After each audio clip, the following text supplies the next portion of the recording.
Ladies and gentlemen, it is in fact that time again, and these are actually starting to become some of my favorite videos to make because I've actually been buying a lot of games on the eShop lately. I'm not really sure why, but in this video we're going to go over some amazing eShop deals so you can get some great Nintendo Switch games for cheap. Let's go and get right into this video.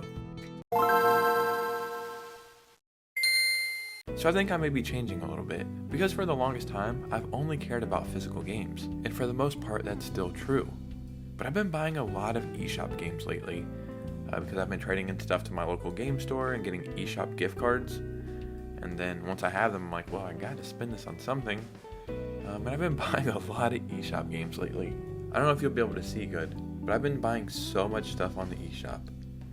And a lot of it is stuff I think I normally never would play. And that's really cool. I actually still have like $30 on my eShop account. So I'm excited to make this video. We're going to get some great games for cheap. Before we get started, if you could hit a like and subscribe, it would truly mean the world to me. And let's just go ahead and get into these amazing sales. So instead of starting on the Nintendo eShop sale page, we're just going to start on deckofdeals.com because at this point, what's the point of starting over there when this is the best way to look at the eShop?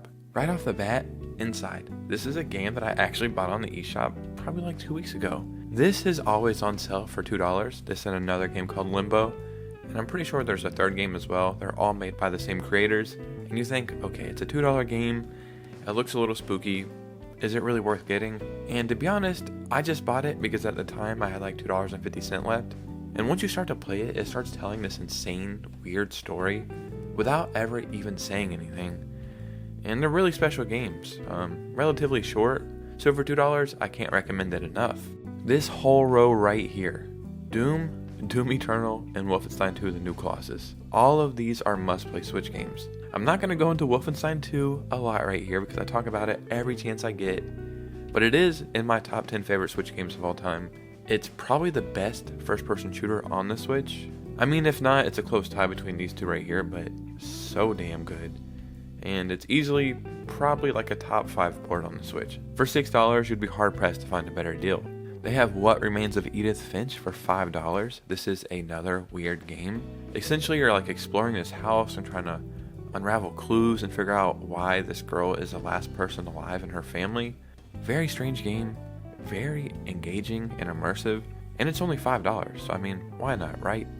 Monster Boy and the Cursed Kingdom, $10. The Pathless, this is a really cool game right here for $10, and this is the lowest price this has ever been. I don't even know how to explain this. It's like your typical action game. I think this is also on the PS5, and I'm just gonna assume it's on the Xbox as well. I was looking up footage to put this in a video probably like a month or two ago, and when I was looking up the gameplay for this version and the PS5 version, like I thought I was looking at the PS5 version, but it was actually the Switch version. So if you're looking for something fun for pretty cheap, then yeah, $10 is not a bad way to buy a game. So here's Limbo. This and Inside are basically the same game in my opinion. Made by the same people, both weird and creepy. I haven't played this one, but I've heard it's just as good as Inside. Skyrim for $30 at this point. If you haven't played Skyrim, pick it up for $30. Blasphemous, ladies and gentlemen. I don't know if you can see, but right there, it's actually the game that I'm playing right now. I bought this like 3 days ago on the eShop sale. I am loving this game. I don't want to say it's a one-of-one comparison. Hollow Knight is one of my favorite games of all time. And in Hollow Knight, you're trying to like learn the map and memorize it and figure out what's going on and where you're going and what the story is. And it's very unforgiving at first. Blasphemous is the very first game I have played that have gave me those same exact vibes. It's so damn good. The artwork is beautiful. The setting is amazing. It's very hard, but it is so fun, like learning all the mechanics and the lore and the history and the gameplay and to figure out where you're supposed to go and trying to memorize the map.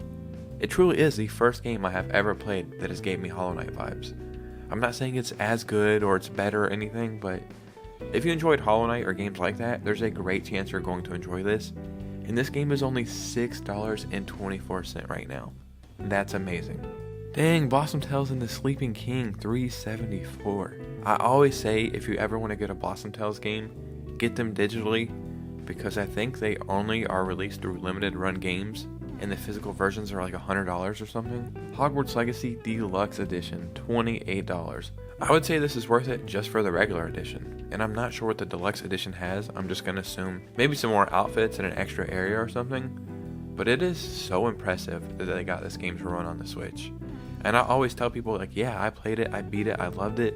I got it around Christmas time, and I thought, it was kind of janky, but the magic was still there, no pun intended. But I've heard they've patched this thing quite a bit, and there was a new patch maybe even a week ago or something. So for $28 to get one of the best RPGs on the Switch and one of the biggest games, and just a very impressive game whatever way you look at it, I think that is a great value.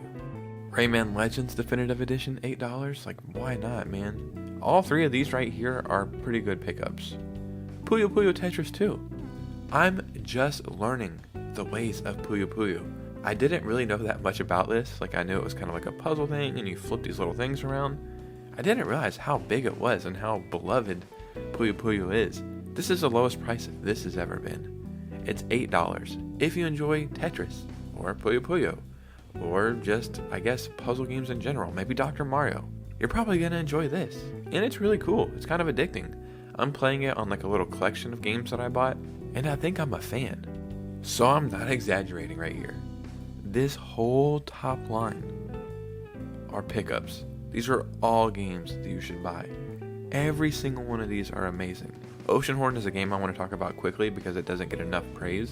Oceanhorn and Oceanhorn 2 are straight out Zelda clones. And if you're looking for more Zelda on the Switch, which is kind of a hard thing to say because at this point we have so much damn Zelda on the Switch. But if you're looking for more Zelda on the Switch, then Oceanhorn is going to do it for you.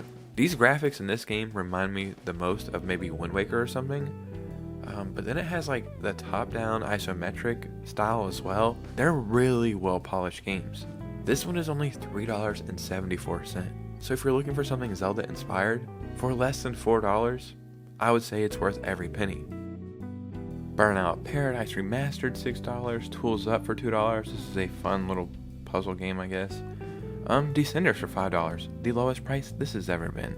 There's a lot of games on here that I want to recommend and I do all the time, like Yooka-Laylee, Assassin's Creed, Prince of Persia, Sparks of Hope, but I'm trying to find stuff maybe that I haven't recommended before, like Subliminal, right here. This is $10.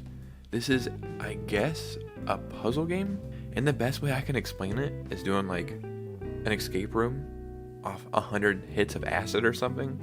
Very, very strange game, and that's what it's setting out to be. It knows exactly what it's trying to be, and I think it does it well. I made a video probably like a year ago that nobody's seen called The Weirdest and Strangest Switch Games, and I did a lot of research for that video, and I added this game to that list, and yeah, it's very weird, very strange, and if you want to play something a little different, then yeah, pick this up. Neon White is a very strange game. I feel like when this game first came out, or was coming out, a lot of people like this, and then now when I talk to people about it, everybody thinks it's weird or dumb or hates it. So it's very strange how people went from liking it to not liking it, but I think it's still a good game. It's $15. It is different. It's not for everybody, but I think that's cool that it's not for everybody, because not everything should be for everybody. Here's Oceanhorn 2, Knights of the Lost Realm. The other Oceanhorn is similar to Wind Waker. I always say this is a Breath of the Wild clone, and it's very easy to see it's a Breath of the Wild clone. This was originally only an Apple Arcade game, I think. And I remember seeing a trailer for it thinking, whoa, I cannot wait to play that. And then it was like Apple Arcade, and I was like, well damn, I'll never play that. And then I think this just randomly came out one day on the Switch, and I bought it the first day, because it's only full price at $30. But today it's only $15, and it is worth every penny. It's a huge adventure. The graphics are insane. Like, they look so beautiful. It's actually a game that has some of the best graphics that never gets talked about. I'm really not sure how well these games sell or how beloved they are or anything, but I enjoy them, and I'm sure if you play them, you'll enjoy them too. So I really hope we get a third game or a continuance of the series, because they really do have something here, and I think it's pretty special. Ladies and gentlemen, this eShop sale is actually amazing, and there's a lot more games that I wanted to talk about today, but I think either my camera battery is dying or I'm running out of memory on my SD card, but I really could have went for like another 20 minutes. So I'd recommend after watching this video to go checking it out yourself, and you'll probably find even more great deals. Down below, as always, let me know anything that I skipped over. Follow me on Twitter and Instagram if you could. We're growing on both platforms. It's a lot of fun talking to you guys. And you guys know me. I'll see you soon with a new video. Peace out.